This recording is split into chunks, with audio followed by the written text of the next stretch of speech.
اللہ تعالیٰ کی محبت،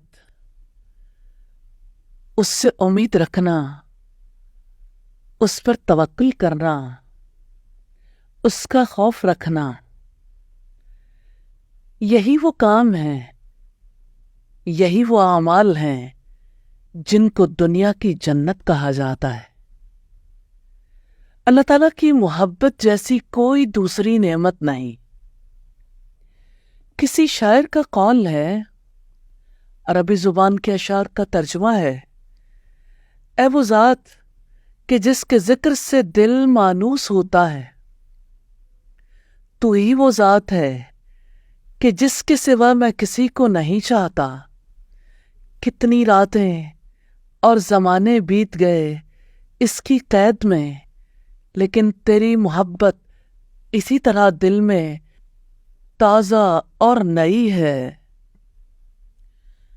اللہ تعالیٰ سے محبت کرنے والے اللہ تعالیٰ کی محبت کے ہوتے ہوئے دنیا کی کسی چیز میں لذت نہیں پاتے، اور اللہ تعالیٰ کی یاد سے ایک لمحہ بھی غافل نہیں ہوتے۔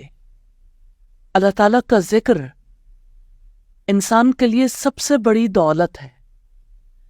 اللہ تعالیٰ سے محبت کرنے والے کا دل اللہ تعالیٰ میں محو رہتا ہے، وہ اس کا ذکر کرتا ہے اور اس کے کلام سے محبت کرتا ہے۔ کلام اللہ قرآن مجید سے محبت کرنے والوں نے اس لیے محبت کی کہ قرآن سے یہ پتہ چلتا ہے کہ اللہ تعالیٰ کیا چاہتے ہیں۔ حقیقت یہ ہے، قرآن اللہ تعالیٰ کا کلام ہے، اور کلام اللہ سے اللہ تعالیٰ کی پسند ناپسند کا پتہ چلتا ہے۔ قرآن مجید سے محبت کی مثال دینا چاہتی ہوں۔ سیدنا عبداللہ ابن مسعود قرآن حکیم سے بہت محبت کرنے والے تھے۔ نبی صلی اللہ علیہ وسلم نے 4 لوگوں کے بارے میں فرمایا، قرآن ان سے سیکھو۔ ان میں سے ایک سیدنا عبداللہ ابن مسعود بھی ہیں۔ سیدنا عروہ بن زبیر رحمہ اللہ فرماتے ہیں، مکہ میں نبی صلی اللہ علیہ وسلم کے بعد سیدنا عبداللہ ابن مسعود نے ہی بلند آواز میں قرآن پڑھا۔ جانتے ہیں ان کی محبت کیسی تھی؟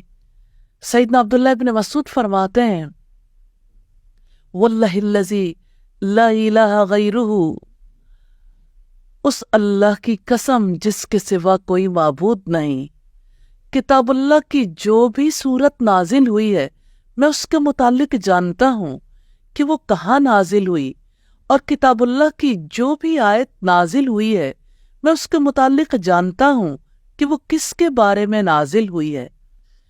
اگر مجھے خبر ہو جائے کہ کوئی شخص مجھ سے زیادہ کتاب اللہ کا جاننے والا ہے اور اونٹ مجھے اس کے پاس پہنچا سکتا ہے تو میں ضرور اس کی طرف سفر کروں گا۔ قرآن، ہم بھی یقین رکھتے ہیں اس قرآن کے بارے میں، اللہ تعالیٰ کی کتاب ہے، محبت رکھتے ہیں، عقیدت رکھتے ہیں، کتنا علم رکھتے ہیں۔ کبھی قرآن کے علم کے بارے میں کسی سے کمپیٹ کیا ہے؟ اللہ اکبر، کتنی بڑی بات ہے کہ مجھے اگر پتہ چل جائے مجھ سے زیادہ کسی کو کتاب اللہ کا علم ہے اور سواری مجھے لے جا سکے تو میں ضرور وہاں تک پہنچ جاؤں گا۔